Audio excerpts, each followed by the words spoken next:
우리 함께 은혜 받으실 하나님의 말씀은 계속 앞으로 몇 달간 히브리서를 볼 텐데요. 히브리서 1장 4절로부터 14절까지 말씀입니다.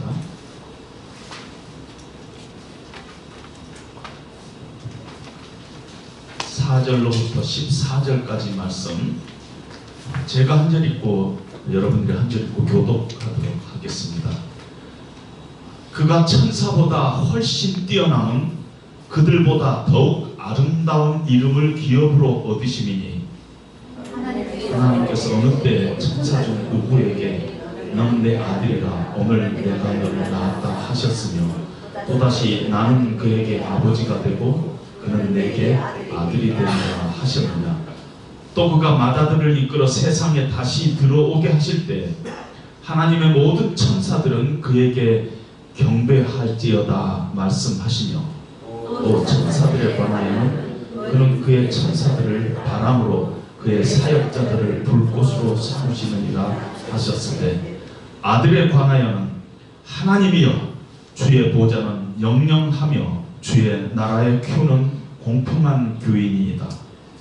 주께서 의를 사랑하시고 불법을 미워하셨으니 그러므로 하나님 곧 주의 하나님이 즐거움의 기름을 주께 부어 주를 동료들보다 뛰어나게 하셨도다 하셨고, 또 주여 태초에 주께서 땅에 기초를 두셨으며 하늘도 주의 손으로 지으신 바라.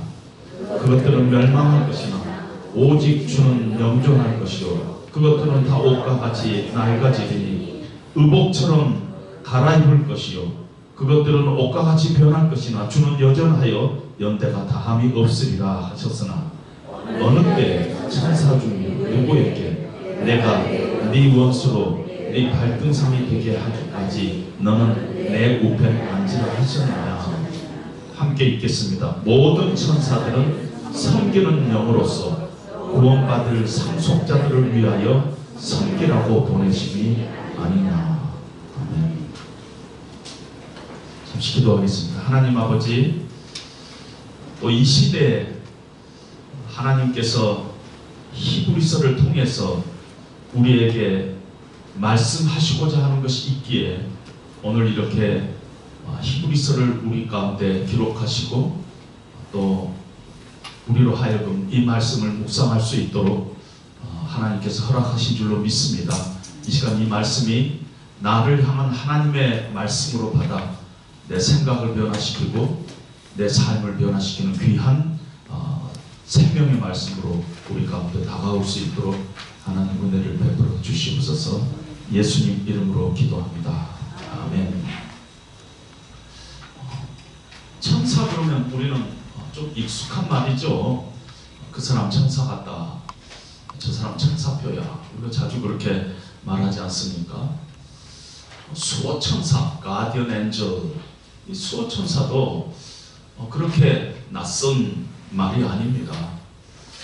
요즘 인기를 끌고 있는 송혜교씨, SBS 드라마의 주인공으로 나온 드라마의 제목이 수호천사였습니다, 예전에.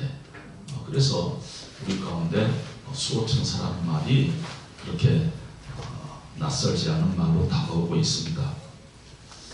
제가 이 설교를 준비하면서 좀 놀란 것들을 몇 가지 발견했는데, 그 중에 하나가 캐톨릭에서는 교황청에서 발행하는 공식 교리서라는 게 있는데, 그 중에 336항에 보니까 사람은 일생 동안 천사들의 보호와 도우심을 받는다.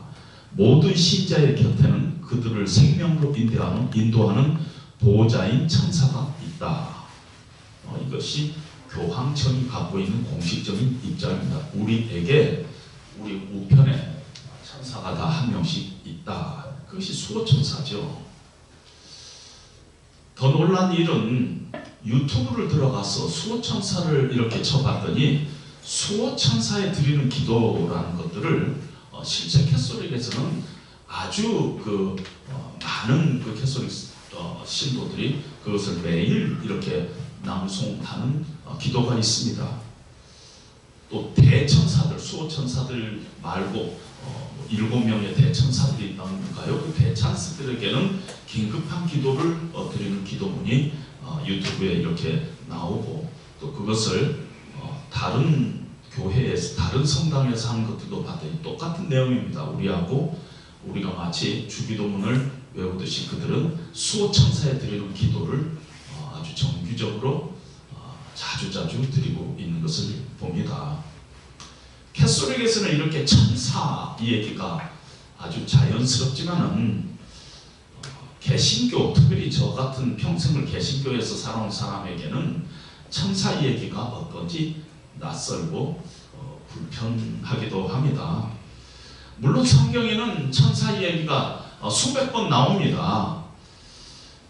아브라함이 이삭을 번제로 드릴 때 하늘에서 아브라함아 그 아이에게 손대지 말라. 그것이 우리는 그냥 적당히 읽고 말하지만은 그것이 여호와의 사자가 그렇게 했다고 되어 있습니다. 천사가 그렇게 했습니다.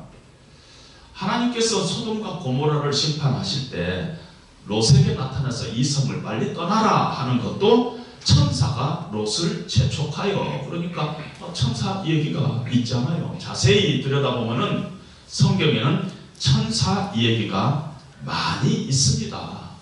그럼에도 불구하고 우리 개신교에서는 천사에 대해서 더 깊이 묵상하지 않고 더 깊이 들어가지 않고 있습니다.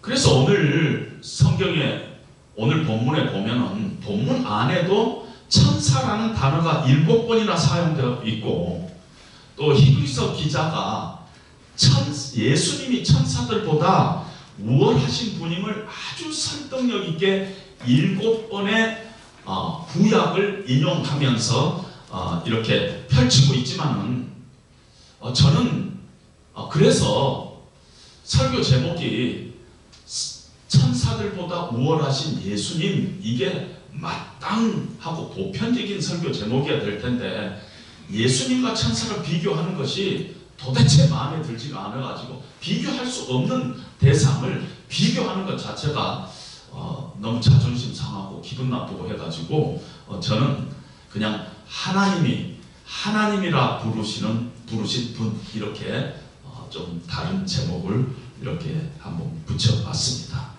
너무 불편했어요.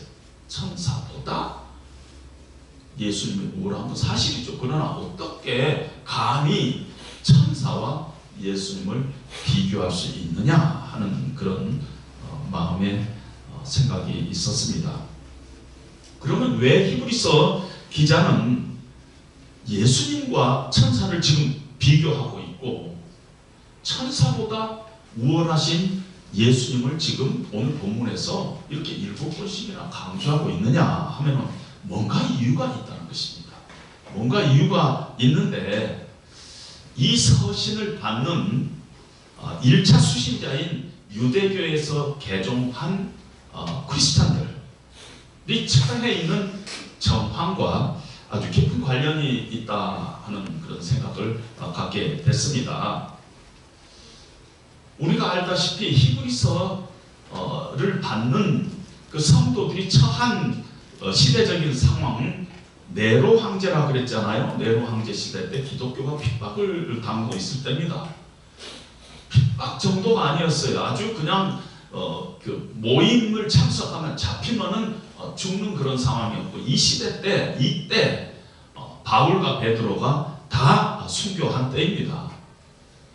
비슷한 유대교는 공인된 종교로 인정을 받았지만은 기독교는 아주 이단 취급을 받았어요. 아주 사교 취급을 받았어요. 잡히면 죽었어요. 뿐만 아니라 내가 한 얼마 전까지 유대교에 있었는데 지금 예수님을 믿고 기독교인이 됐는데, 바로 그 유대교들, 내가 아직도 우리 집안들이 다 유대교 안에 있는데 거기서부터 아주 강력한 배척을 받았습니다. 쟤는 아주 형편없는 놈이야.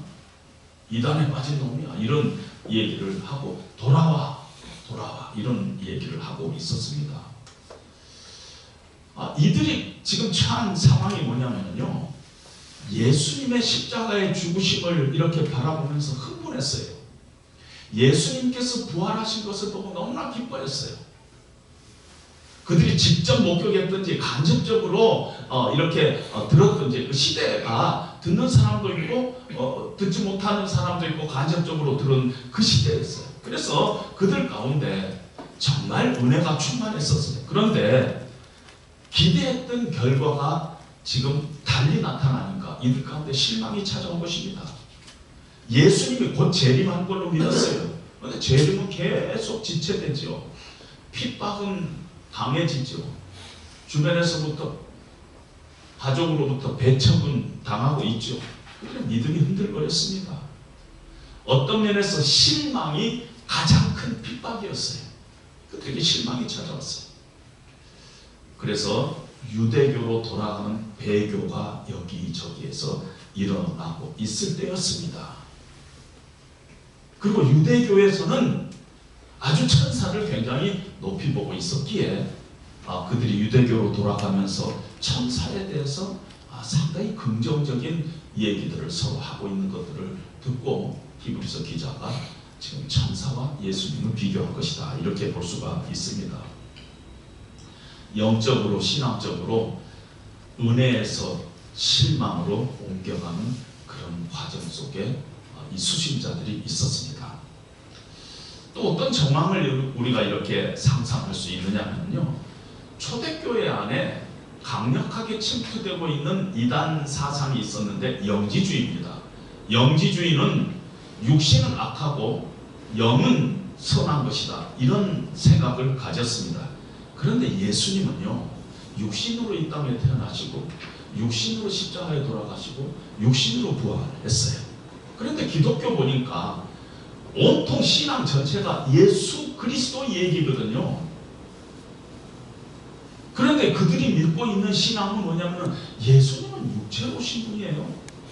육체로 살다가 육체로 돌아가신 분이에요.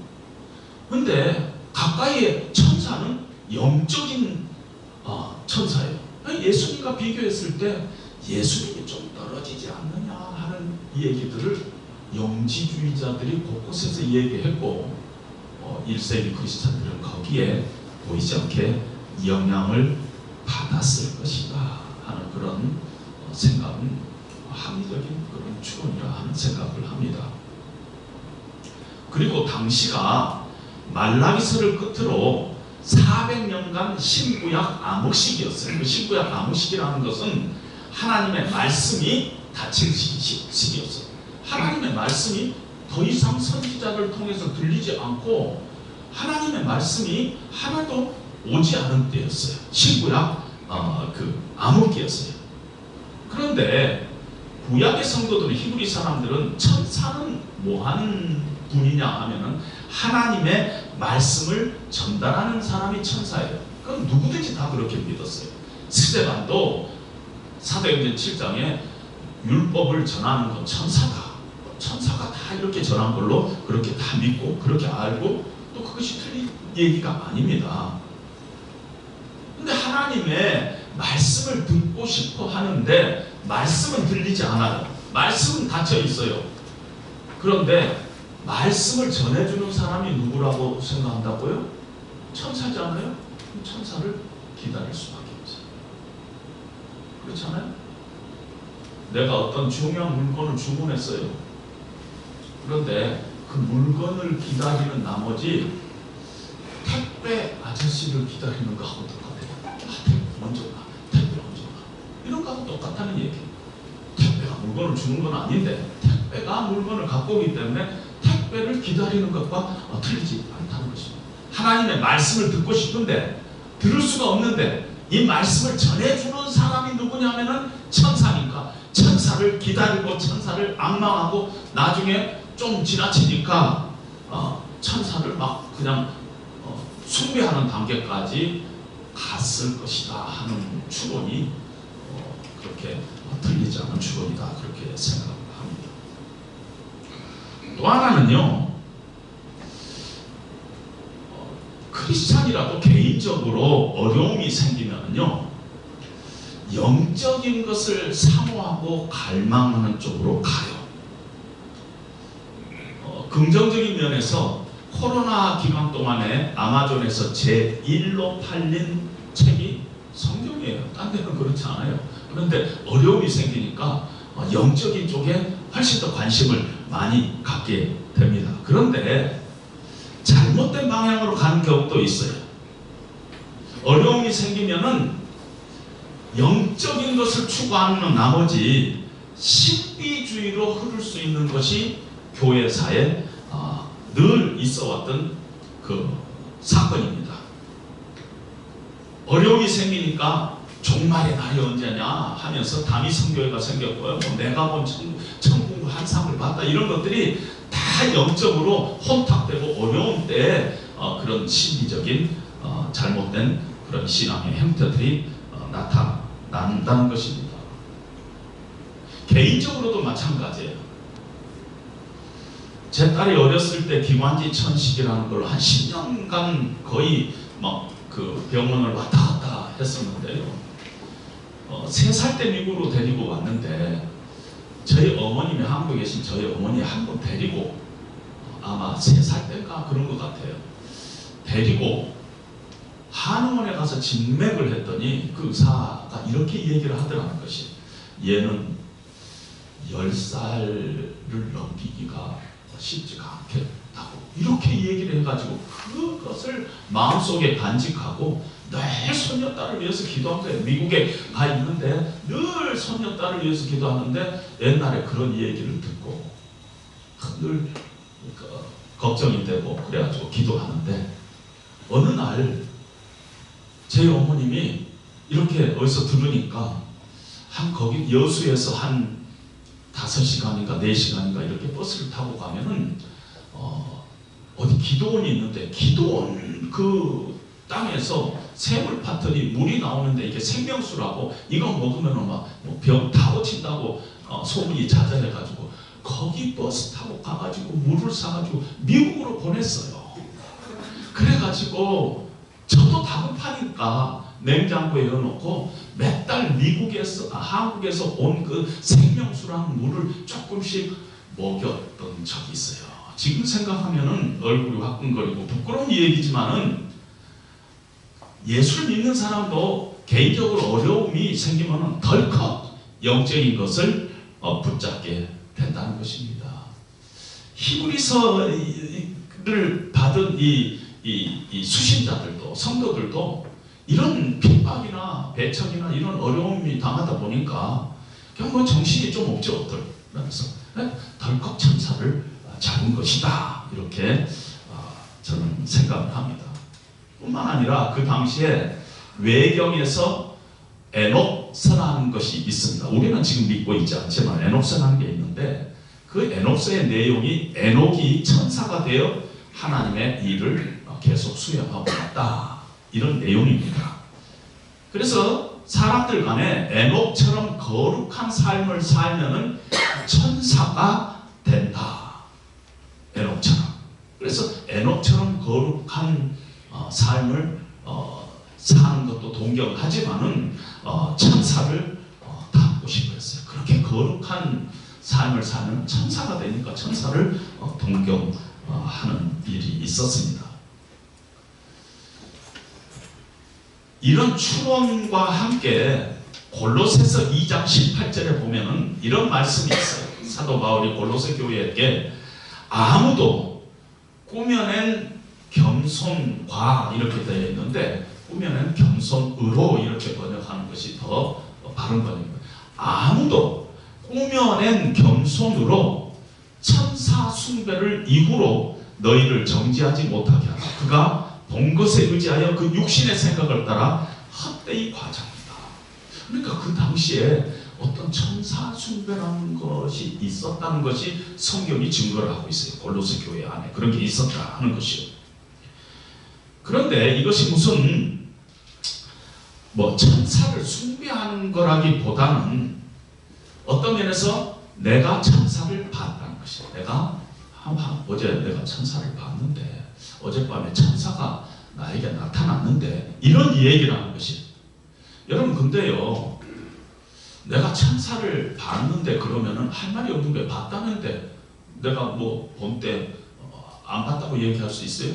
나도 봤다는데, 나는 뭐 봤다는데, 서로 하나님 말씀에 기초하지 않고 내가 본 것에 의지하면은 할 말이 없는 것이요. 그때부터 내가 봤다는데 뭐라고 얘기하겠어요. 천사를 봤다, 이런 사람들이 생기기 시작합니다. 그런데 어떤 사람은 본 것도 아니에요. 자기도 속이고 남도 속이려고 하는 사람, 저 사람이 봤다니까 나도 봤다. 뭐 꿈에 뭐가 살짝 지나가는 거 꿈을 꿨다. 나는 봤다는 것이에요. 오늘 보니까 너희가 그 천사를 숭배로 너희를 정죄하지 못하게 하라. 그가 그 본 것에 의지하여 그 육신의 생각을 따라 헛되이 과장한다는 것이, 내가 천사를 봤다 하는 것을 늘 과장하면서 마치 자기가 신앙이 좋은 것냥 이렇게 이야기하면서 아직 천사를 못 본 사람들에게는 약간 그것도 못 봐, 뭐 예수 믿으면서 그것도 못 봐 하면서 그 사람들을 정죄하기도 하고 헛되이 과장하기도 하고 그런 일들이 고로새 교회에서 생겼다는 것입니다. 마치 천사를 본, 환상을 본 사람은 신앙이 좋은 사람, 영적인 사람, 이런 느낌을 가지고 남을 얕잡아 보기도 하고 과장하기도 하고 거짓말도 하기도 하고 못 본 사람을 폄하하기도 하고 때로는 정죄하기도 하고, 집사가 뭐 아직도 천사도 못 봐, 집사가 방언도 못해, 뭐 이런 일들이 곳곳에서 벌어진다는 것입니다. 그것이 조금 지나치면 천사 숭배 쪽으로도 갔을 수 있겠다. 이 정황을 저는 이해가 됩니다. 이럴 수도 있었겠다. 사람들이 그 당시에 너무 어려움이 있다 보니까 살짝 돌아가지고 그럴 수도 있겠다는 생각이 듭니다. 한국교회에 이렇게 있죠. 약간 신비주의, 은사주의가 내가 어떤 영적인 경험을 했다 하는 것이 내 신앙의 수준은 이렇다. 그래가지고 신도들의 어떤 계급화를 은근하니 만들고 있는 것이 초대교회 시대나 지금이나 별 차이가 없다 하는 생각을 합니다. 이런 지금 제가 좀 장황하게 정황을 지금 당시의 정황을 얘기했는데, 왜냐하면 히브리서는 여러분 누가 저자도 없고 그래서 정황이 많지가 않아요. 그래서 정황을 제가 조금 장황하게 얘기했습니다. 그래서 히브리서 기자는 히브리서를 시작하면서 바로 어떻게 예수님, 우리가 믿는 구원의 아주 주인 예수님, 우리 기독교는 예수님뿐인데 예수님을 놔두고 어떻게 너희들이 천사가 더 낫다는 둥 이런 얘기를 하느냐 하면서 천사와 예수님을 할 수 없이 비교하면서 예수님의 천사보다 우월한 것을 지금 증거할 수밖에 없는 그런 상황이라는 것입니다. 그러면서 예수님은 신분상 천사보다 우월하다는 거예요. 예수님은 아들이라는 것이에요. 예수님은 아들이라. 4절에 보니까 예수님이 천사보다 훨씬 뛰어남은 그들보다 더욱 아름다운 이름을 기업으로 얻으십니다. 그 이름이 아들이에요. 히브리 말로 이름은요, 그냥 이름이 아니에요. 우리가 호칭하는 이름이 아니라 그 사람의 본질이요, 그 사람의 어떤 신분을 의미해요. 우리가 크리스마스 설교 때 예수님의 이름을 하나님이 임마누엘이라 하라 했을 때 그냥 임마누엘이 이름이라기보다는 임마누엘 안에 있는 그 신학적인 그 엑기스가 예수님 안에 그대로 있다는 것입니다. 그리고 그 이름은요, 신분이에요. 오늘 보니까 아름다운 이름을 기업으로 상속하게 했어요. 예수님께 하나님께서 자기 아들로 이름을 상속했어요. 이 말은 뭐냐면요, 하나님이 가지고 있는 모든 것이 바로 아들이라고 칭하는 예수님께 속해 있다, 그런 뜻입니다. 내가 너를 낳았다 하는 것은 어떤 면에서 우리 인간적으로 낳았다 그런 뜻이 아니에요. By nature, he is son of God. 그냥 본질상 예수님의 이름이 본질상 하나님의 아들이라는 것이죠. 본질상. 그냥 우리가 알고 있는 아들과 아버지 그런 의미가 아니라 5절에 다시 한번 읽으면 하나님께서 어느 때에 천사 중 누구에게 너는 내 아들이라 오늘 내가 너를 낳았다 하셨으며 그에게 아버지가 되고 그는 내 아들이 되리라 하셨느냐. 그런 적이 없다는 것입니다. 오늘 내가 너를 낳았다는 것은 우리가 아들을 낳았다 그거하고 다릅니다. 하나님과 예수님 사이에 얼마나 밀접한 관계가 있는가를 우리에게 보여주고 있습니다. 아들은 아주 특별한 뜻이에요. 본질이에요. 본질이에요. 그래서 예수님이 태어날 때도 하나님의 아들이라 일컬음을 받을 것이다. 예수님께서 세례 받을 때도 너는 내 사랑하는 아들이라. 예수님께서 변화산에 계실 때도 하나님께서 이는 내 사랑하는 아들이니 너희가 그의 말을 들으라. 예수님께서 부활하실 때도 하나님께서 예수를 일으키사 너는 내 아들이라. 이 아들이라는 것이 그냥 단순하게 그냥 우리 아들이다 이런 뜻이 아니라는 것입니다. 예수님의 그 신분과 예수님의 권위와 예수님의 능력과 예수님의 그 본질이 바로 하나님의 아들이라는 것. 유일하신 아들, 독생자 하나님의 아들. 어느 때 하나님께서 천사에게 너는 내 아들을 한 적이 없다는 것입니다. 예수님만이 하나님의 그 본질상 하나님과 동일한 권위를 가진 그 아들이다 하는 것을 얘기를 하고 있습니다. 두 번째로 지위로 보면요, 예수님이 천사하고 어떻게 비교할 수 없다는 것입니다. 우월하다는 것입니다. 6절에 보니까 하나님의 모든 천사들은 그에게 경배할지어다. 오직 하나님만 경배를 받으실 분이라고 성경이 이야기하고 있는데, 예수님 모든 천사들은 예수님을 경배하라. 그 말 예수님의 하나님이라는 뜻이에요. 그 대신 천사들은 경배하는 자라는 것입니다. 차원이 다른 얘기라는 것이에요. 요한계시록 22장 8절에 보면 하나님께서 천사를 통해서 하나님의 말씀을 전달하는데, 사도 요한이 천사 발 앞에 엎드려서 천사를 경배하려고 엎드리니까 갑자기 천사가 막으면서 나는 선지자들처럼 하나님의 종입니다. 빨리 일어나십시오. 하나님께만 경배하여야 합니다. 하고 얘기하는 것이 요한계시록 22장에 나오고 있잖아요. 그런 장면에 나오고 있잖아요. 예수님만 경배를 받으실 분이지 천사는 경배하는 자라는 것이에요. 차원이 다른 얘기라는 것이에요. 세 번째로 예수님은 영원하신 분이에요. 8절에 보니까 주의 보좌는 영영하며 11절에 보면 그것들은 멸망할 것이나 오직 주는 영존할 것이요 그것들은 옷과 같이 변할 것이나 주는 여전하며 연대가 다함이 없습니다. 예수님 영원하신 분이에요. 상대적으로 천사들을 하나님께서 뭐라고 얘기했느냐면은 7절에 보니까 천사들에 관하여는 그는 그의 천사들을 바람으로 그의 사역자들을 불꽃으로 삼으시리라.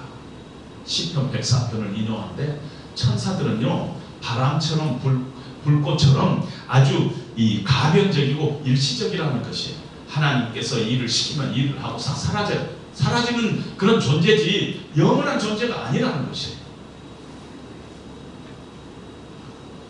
뿐만 아니라 네 번째로 예수님은 창조주요 지금도 삼라만상을 통치하시고 섭리하시는 분이요 우리를 구원하신 분이라는 것이에요.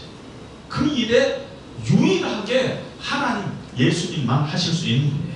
10절에 보니까 태초에 주께서 땅에 기초를 두셨으며 하늘도 주의 손으로 만드신 바라. 우리가 지난주일에 그의 능력의 말씀으로 만물을 붙드시고 계시는 분이 예수예요. 지금도 삼라만상을 통치하시고 경영하시고 섭리하시고 만유의 주, 만유라는 게 everything을 지금도 통치하시고 섭리하시는 분이 바로 예수님이라는 것입니다.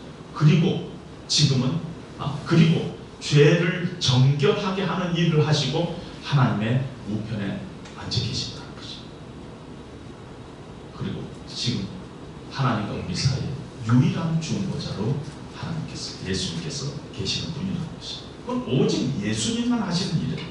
그에 반해서 천사는 13절에 어느 때 천사 중 누구에게 내가 네 원수로 발등상이 되기까지 너는 내 우편에 앉으라 하셨느냐. 그런 적이 없다는 거예요. 천사가 구원하고 그런 일이 없다는 거야. 신부는 뿐이야.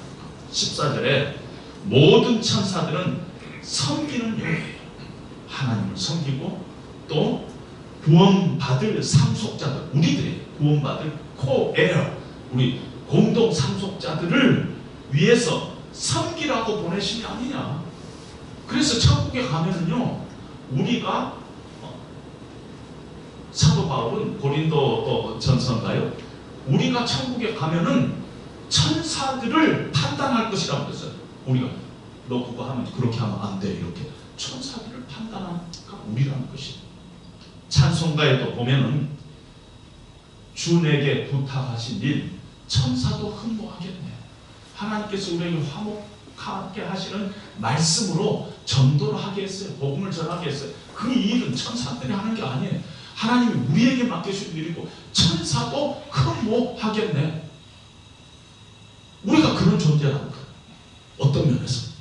그런데 어떻게 감히 예수님과 비교할 수가 있겠느냐 하는 것이 히브리서 기자의 아주 설득인 것입니다. 물론 성경에 보면은 예수님의 제자들이 예수님을 하나님이라고 했습니다. 도마도 예수님을 향해서 나의 주, 나의 하나님이십니다 하고 고백을 했어요. 바울도 로마서 9장에서 그는 만물 위에 계셔서 찬송을 받으실 하나님이시라 그렇게 얘기했고, 요한도 요한복음 1장에서 바로 예수님이 하나님인 것을 증거했어요. 그런데 이렇게 제자들이 증거 말고 하나님은 예수님을 어떻게 증거하고 있느냐. 오늘 본문 8절에 보니까 하나님께서 말씀하시기를 뭐라고 하냐면 아들이 예수를 향해서 하나님이시여. 10절에 보니까 주여 그렇게 했다는 거야. 하나님이 예수님을 향해서 하나님이시여 주여 하신 분이 우리가 믿는 예수님이라는 것이에요. 할 말 없다는 거죠. 하나님이 지금 하나님이라고 부르신 분이라는 것이에요. 예수님이. 어떻게 감히 천사하고 비교를 하느냐. 이것이 지금 히브리서 기자의 마음인 것 같다는 것이죠. 제 마음이 약간 거기에 동조를 하고 있다는 것입니다. 천사신앙이라는 말을 제가 이번 설교를 준비하면서 만들었습니다. 이런 말은 없어요. 근데 제가 이 천사신앙을 제 나름대로 정의를 이렇게 내립니다. 천사에 대한 과도한 관심, 의존 혹은 집착하는 신앙의 모습, 이것을 천사신앙이라고 그렇게 붙여봤습니다. 근데 이런 천사신앙은 뜻보다 해가 훨씬 더 많아요. 어떤 면에서 위험해요. 왜냐하면 우리가 어렵고 힘든 일이 생기면요, 바로 제일 쉽게 접근하는 게 뭐냐면 천사에게 도움을 청한 것이. 왜냐하면 나한테 천사가 한 명씩 있다니까. 여기 지금 앉아 있다니까. 바로 여기에 천사님 도와주세요. 이게 제일 쉽다는 것이에요. 그래서 천사에게 드리는 기도가 쉽게 한다는 것이에요. 그러면은 좀 지나고 나면은 어떤 현상이 일어나겠어요? 예수 그리스도 이름으로 기도합니다. 대신 천사님께 기도합니다. 끝날 거 아니에요? 지금 천사를 위한 그 기도문을 이렇게 보면 예수님이 거의 안 나타나고 있어요. 처음에 성부, 성자, 성령, 하나님, 이때 예수님 나타나고 그 다음에는 다 천사예요. 천사에게 기도하는 것입니다. 물론 마리아는 천사들을 다 컨트롤하고 있는 최고 권위 있는 분으로. 점점 예수님이 필요 없게 돼요. 유일하신 중보자이신 예수님이 내 신앙에 필요가 없게 되는 것입니다. 그리고 점점 천사에게 기도하다 보면은 자꾸 신비주의로 빠지게 될 수밖에 없어요. 천사가 이렇게 말씀하시는 것 같더라. 저런 도움을 주셨다. 기도를 했더니 파킹장이 없는 줄 알았더니 딱 갔더니 파킹장이 딱 그 문 앞에 있더라. 천사가 도와줬다. 이런 일들이 비일비재하게 말씀에 근거하지 않고 점점 그런 감정이나 심리적인 것에 경험에 의존하는 그런 신앙에 빠질 위험이 있다는 것입니다. 우리는 무엇을 믿느냐면요, 특별히 우리 개혁주의 신앙은요, 천사의 존재를 인정해요. 그러나 강조하지 않습니다. 설령 천사가 개입된 사건이라 할지라도, 우리가 보이진 않지만 천사가 개입된 사건이라 할지라도 천사를 통해 하나님께서 하신 일로 성경을 읽고 이해하는 것이 우리의 신앙적인 입장이에요. 신앙적인 입장인 것입니다. 왜냐하면 요한계시록 마지막에 만일 누구든지 이 두루마리의 예언의 말씀 외에 더하면 이 성경에 기록된 재앙을 너희에게 더할 것이다. 더 이상 붙이지 말라는 거죠. 성경 이것으로 끝! 완전하게 클로즈! 닫혔다는 거죠. 이걸로 완벽하다는 것이에요. 우리가 지금 손에 있는 성경으로 우리가 이 땅에서 살아가는데 구원과 성화에 하나도 부족한 완벽하게 우리에게 하나님께서 주셨는데 자꾸 없는 말, 천사를 자꾸 더 만들어가는 것은 옳지 않은 일이다. 우리는 그렇게 생각을 합니다. 이제 결론적으로요, 적용을 좀 하나 하기를 원합니다. 정말 나에게는 천사신앙은 없는가? 천사신앙은 없는가?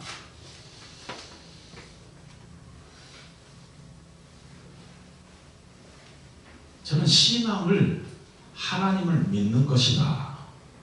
근데 하나님을 믿는다는 것은 뭐냐? 하나님과의 관계를 의미한다. 우리가 하나님을 믿는다 하는 것은 나는 너의 하나님이 되고 너는 나의 백성이 되리라. 이 관계 속에 들어가는 것이 신앙이다. 그럼 우리가 신앙인이 되면서요, 우리가 하나님을 믿으면서 마음속에 기대가 있어요. 내 삶에 주어지는 무형적인 혹은 유형적인 혜택이나 유익을 우리는 기대합니다. 왜냐하면 나와 관계를 맺으신 분이 딴 분이 아니라 하나님이시기 때문에 하나님께서 질병에서부터 우리를 보호해 주시고 물질적인 축복도 하나님께서 허락하시고 또 세상에서 하나님의 백성인데 우리에게 명예를 주시고 이 보이는 기대치가 있어요. 뿐만 아니라 우리가 하나님을 믿으면 하나님과의 릴레이션십이 생기면 하나님께서 우리를 복 내려 주시는데 마음의 평강도 주시고 어려울 때 위로도 주시고 또 기쁨도 주시고 보이지 않는 기대가 있습니다. 나쁘지 않아요. 이건 틀리지 않아요. 이건 신앙적인 행위예요. 우리 신앙생활 하다 보면 그런 일이 자주자주 발생합니다. 그러나 만약 우리가 여기에만 머무른다면 우리 신앙은 천사 신앙이다 하는 생각을 갖게 됩니다. 나를 돕기 위해서 하나님께서 각자에게 천사를 한 명씩 주시고 우리가 천사를 의지하고 천사한테 기도를 하고 그 천사 신앙과 우리가 그렇게 생각하는 거 뭐가 다르냐? 병이 걸렸을 때 우리를 고쳐주시는 하나님, 여호와 라파의 하나님, 물질적인 어려움이 있을 때 공급해 주신 여호와 이레 하나님, 마음이 상할 때 우리에게 위로의 음성을 들려주시는 하나님, 앞길이 꽉 막혔을 때 홍해를 가르고 마른 땅을 밟게 하시는 하나님. 분명하게 이것은 신앙적인 이야기예요. 그리고 우리의 신앙생활 중에 이런 부분이 분명히 있어요. 그런데 만약에 이것만 신앙이라고 우리가 잡고 있다면 우리의 신앙은 천사신앙. 신앙 이코 도움이에요. 도움. 하나님으로부터 보이는 것이든지 보이지 않는 도움이 신앙생활이 신앙이라면 그건 신앙의 한계가 곧바로 생긴다는 것입니다. 왜냐하면 모든 관계는요 행복을 추구합니다. 그런데 만약에 내가 나한테 잘해주는 것만 기대하고 잘해줄 때만 좋아하는 그 관계는 조만간 갈등이 생기고 위기에 직면합니다. 그가 나를 위해서만 존재한다? 오래가지 못합니다. 부부관계 마찬가지잖아요. 마찬가지. 하나님과 우리의 관계가 마찬가지라는 것입니다. 하나님이 나에게 도움을 주신다. 이런 쪽에서 우리의 신앙을 근거를 붙잡고 있으면 결코 행복하지 않아요. 조만간 원망이 생길 것입니다.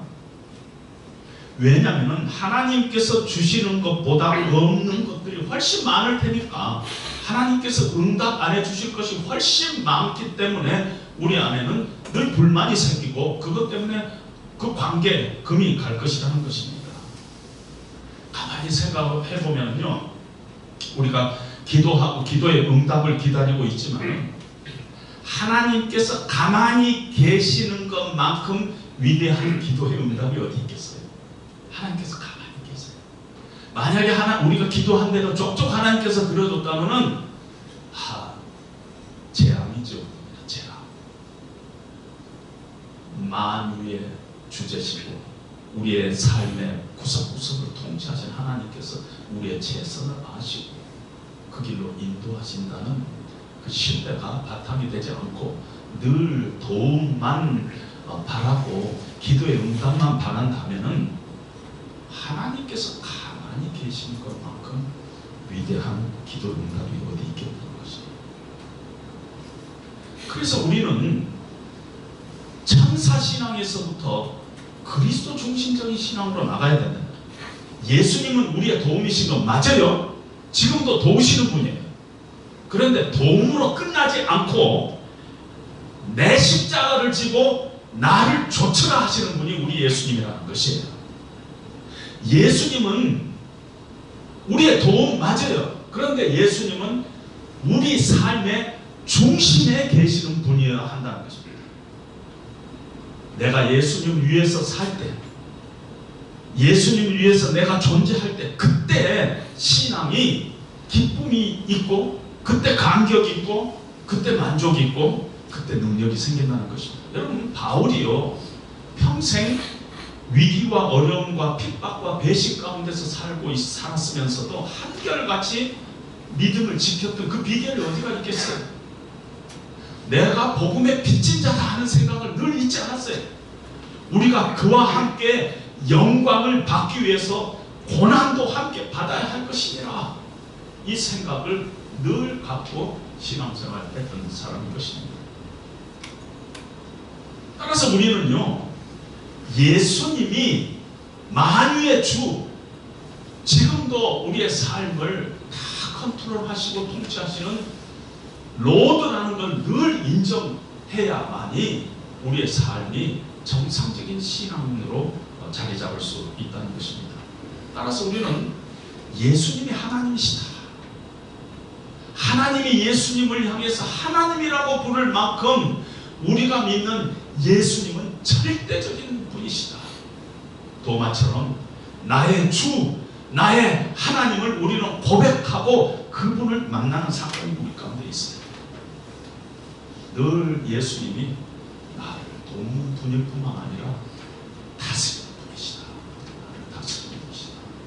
그 생각을 가지고 천사에게 너무 마음을 뺏기지 마시라는 것입니다. 천사에게. 오히려 하나님의 말씀이 말씀하시는 예수님을 딱 붙잡고 그분을 닮아가려는데 우리의 전 신앙을 거는 것만큼 더 건강하고 더 안전한 것이 있겠다는 것이에요. 우리가 하나님의 뜻대로 살아가려면 하나님의 말씀 모르고 어떻게 하겠어요?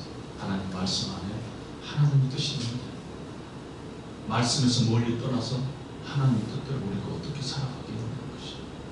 따라서 말씀에 늘 말씀 붙잡고 하나님의 말씀이 말씀하시는 그 예수님 딱 붙잡고 예수님의 소원은 무엇인가, 예수님 기뻐하는 것이 무엇인가, 그 예수님을 더 알아가는데 우리의 신앙의 목표를